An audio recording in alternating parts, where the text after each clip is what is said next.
Bismillahirrahmanirrahim. Assalamualaikum warahmatullahi wabarakatuh. Puji syukur kepada Allah Subhanahu wa taala yang senantiasa memberikan kita nikmat sehat, nikmat panjang umur dan nikmat keberkahan dalam satu kehidupan. Alhamdulillah, tim Religi Nusantara pada saat hari ini dapat melanjutkan napak tilas wali Allah di episode presiden yang kedua, yaitu Haji Muhammad Soeharto.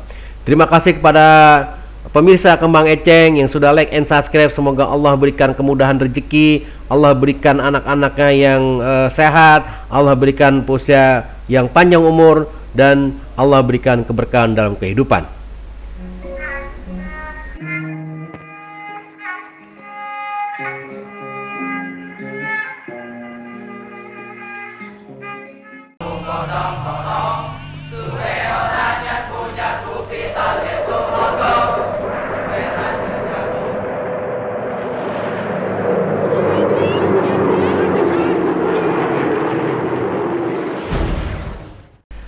Presiden Soeharto lahir pada tanggal 8 Juni 1921. Beliau lahir di Dusun Kemusuk, Desa Argomulyo, Kecamatan Sedayu, Kabupaten Yogyakarta. Pada tahun 1940, Soeharto mendaftarkan diri di Koninklijke Nederland atau disebut juga dengan KNIL.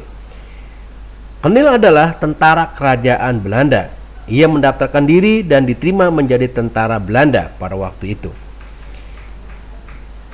Pada waktu itu, Soeharto menjadi tentara Belanda hanya sekitar 1 minggu. Karena tidak lama kemudian Belanda kalah perang dengan Jepang. Kemudian Soeharto balik ke wilayah kampungnya atau di wilayah Kemusuk. Nah, dari Kemusuk itulah dimulainya karir Presiden Soeharto. Pada tahun 1402, ia dikirim ke wilayah Bandung menjadi tentara cadangan di markas besar Angkatan Darat selama 1 minggu. Setelah berpangkat sersan KNIL, ia kemudian menjadi komandan peleton, komandan kompi di dalam militer yang disponsori Jepang, yang dikenal dengan tentara peta. Komandan resimen dengan pangkat mayor dan kemudian batalion berpangkat letnan kolonel. Setelah perang kemerdekaan berakhir, ia tetap menjadi komandan Brigit Garuda Mataram dengan pangkat letnan kolonel. Ia memimpin Brigade Garuda Mataram dalam operasi penumpasan pemberontakan Andi Ajis yang berada di Sulawesi. Kemudian ia ditunjuk sebagai komandan APRIS Angkatan Perang Republik Indonesia Serikat di sektor kota Makassar yang bertugas mengamankan kota dari gangguan ex-KNIL yang berada di wilayah Makassar. Pada tanggal 1 Maret 1949, ia ikut serta dalam serangan umum yang berhasil menduduki kota Yogyakarta selama 6 jam. Inisiatif itu muncul atas saran Sri Hamengkubuwono ke-10 kepada Panglima Besar Sudirman. Brigif 10 dipimpin oleh Kolonel Soeharto. Beliau segera melakukan serangan umum di Yogyakarta dan menduduki kota itu selama 6 jam untuk membuktikan kepada seluruh negara bahwa Republik Indonesia masih ada. Pada usia 32 tahun, tugas dipindahkan ke markas divisi dan diangkat menjadi komandan resimen infanteri 15 dengan pangkat letnan kolonel. Pada 1 Maret 1953, pada 3 Juni 1956, beliau diangkat menjadi kepala staf Panglima Tentara Teritorium 4 di Ponorogo yang berada di wilayah Semarang. Dari kepala staf, ia diangkat sebagai pejabat Panglima Tentara dan Teritorium 4 di Ponorogo pada tanggal 1 Januari 1957. Pangkat dinaikkan menjadi kolonel. Pada tanggal 17 Oktober 1959, beliau dipindahkan ke wilayah Angkatan Darat berada di wilayah Bandung atau disebut juga dengan Seskopad, Jawa Barat. Pada usia 38 tahun, ia mengikuti kursus CSSKD Sekolah Staf dan Komando Angkatan Darat di wilayah Bandung dan pangkat dinaikkan menjadi Brigadir Jenderal pada tanggal 1 Januari 1960. Kemudian beliau diangkat sebagai Deputi 1 Kepala Staf Angkatan Darat di usia 39 tahun.